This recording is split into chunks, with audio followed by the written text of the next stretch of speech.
What's up guys, Taylor here, and I am at the Women's March, the second Women's March on January 20th here in New York City.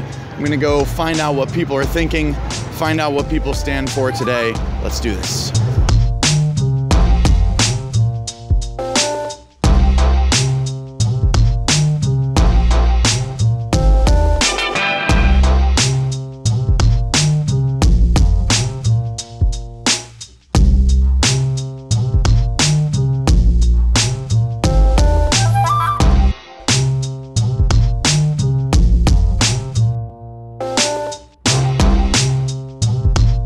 When you say I will not quietly go back to the 1950s, maybe you can elaborate. Everything that he's doing slowly takes away women's rights. Like piece by piece, he's trying to diminish who women are by the way he cavalierly talks about women and how they are and how he disregards us and I feel like everything he says tries to put us back into a place where we're not in a seat of power, that we're diminished. Do you think it's coming from a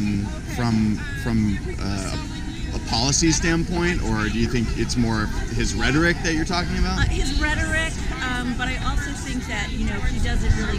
He says that he puts women in power to really control, but I think that he dictates what they're supposed to say. So long as they're women in power who follow what he says, I don't think you're really allowed to have an opinion. And actually, that's not just for women. I think it's for anybody in his cabinet. Gotcha. You really don't. They're susceptible to being fired. Sort of toe the line.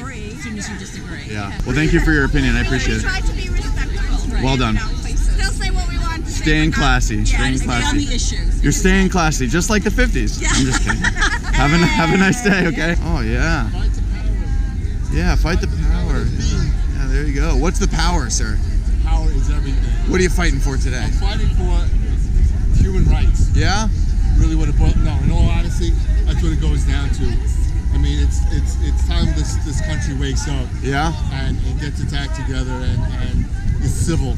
What's the first policy change you want to see? First policy change. It's hard to say. To be honest with you. There's a lot of stuff that needs to be. There's so much, right? There's too much to say. What's the first thing? Yeah. That's what happens. You dive into the muck and kind of see what's going on. Yeah, it gets a little bit messy. It's hard to. Very messy. It's hard to see what the actual problems are sometimes. Just basically civility. Just be civil. Stop being horrible to one another. That's really what it's all about. Yeah. So that's my first thing. First policy: be nice to one another. Nice, man. Cheers to that. Have a good day. Okay. Have a good Take day. care.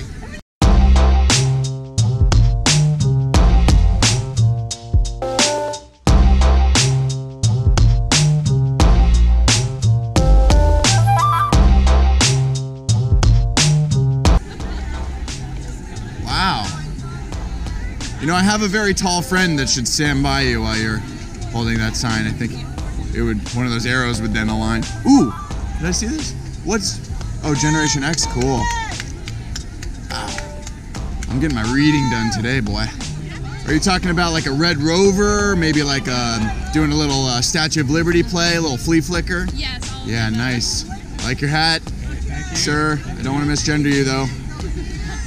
Ma'am, Z.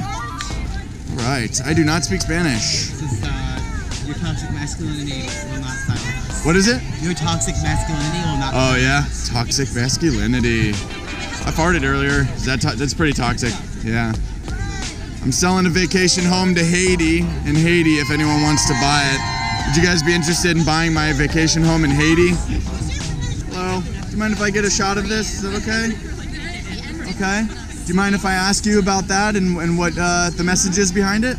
Well, is that okay? It's a Muslim woman. Yep. And she's wearing an American flag for a burqa. Yeah, it's a hijab, yeah. Yeah. The burqa is the full face covering. So hijab? Hijab. Hijab. Hijab, yeah. Are you mansplaining at the Women's March? No, I'm just having a conversation. No, you are. What's mansplaining? Mansplaining is when people like you tell women like this. People like me? What do you mean by me? Well, a man. Well, I identify as a woman. Well, yeah. Fine. Yeah.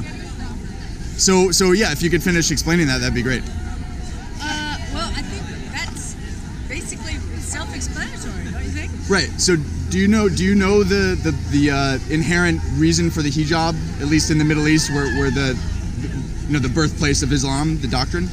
Do I know the origin of the story of the hijab? Yeah. Keeping yourself covered for God. It's what all of my Iranian friends tell me, what all of my Middle Eastern friends tell me is that, and Muslim scholars, is essentially that the hijab is to cover women as to not entice men. And that if they don't, and men act on their impulses, it's the woman's fault, which is why you see things like honor killings that happen in the Middle East, which is why you see women in Iran right now revolting by taking off their hijabs, yet no one here is talking about that. In fact, we're in a very strange way fetishizing it. And I'm not criticizing you. What I'm saying is I would greatly, as someone who's been studying Islam for a long time and wants to fight for the women's rights in the Middle East, I would very, very deeply implore you to look at the Iranian revolution happening right now and people being stoned in the streets or beaten in the streets in places like Saudi Arabia, Iran, and all over the Middle East for not wearing the hijab.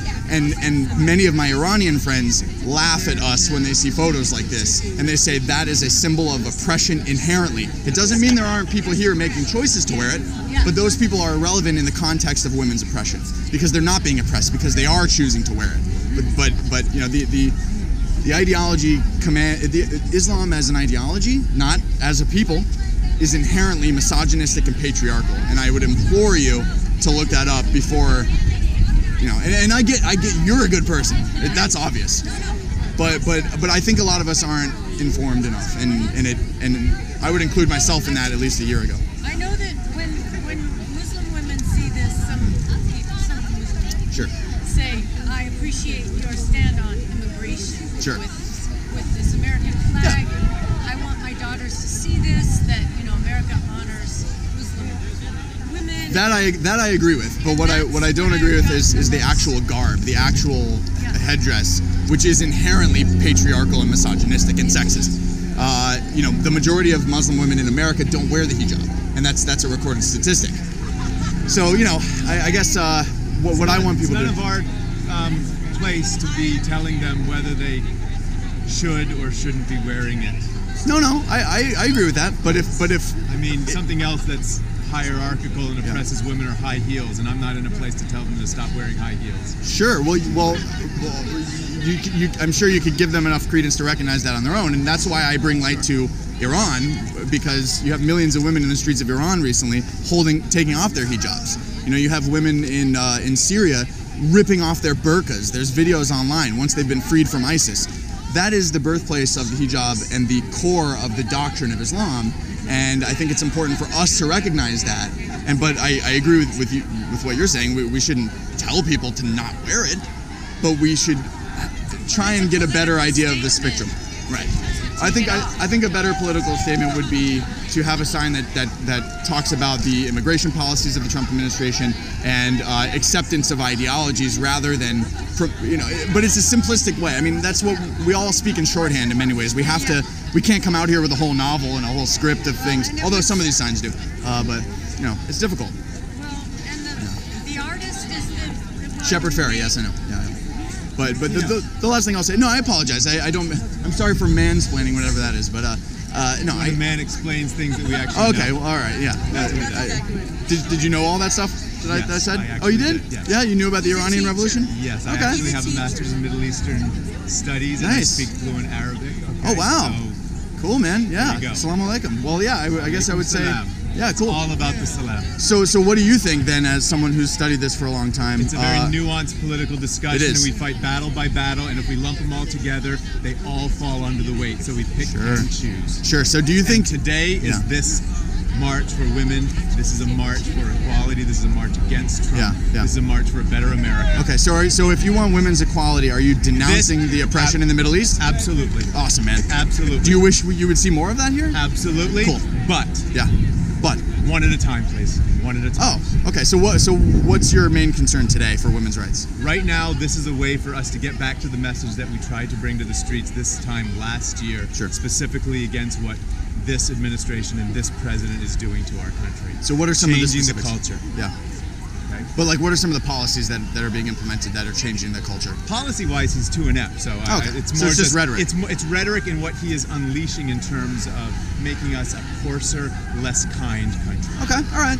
So when we have a president like that, the bigger issue of whether women in the Middle East can or cannot wear a hijab by their own choice, we're not even there yet. Yeah. not even there yet. So, do you think that women in America overall, on average, are less oppressed than women in, say, Iran or Saudi Arabia?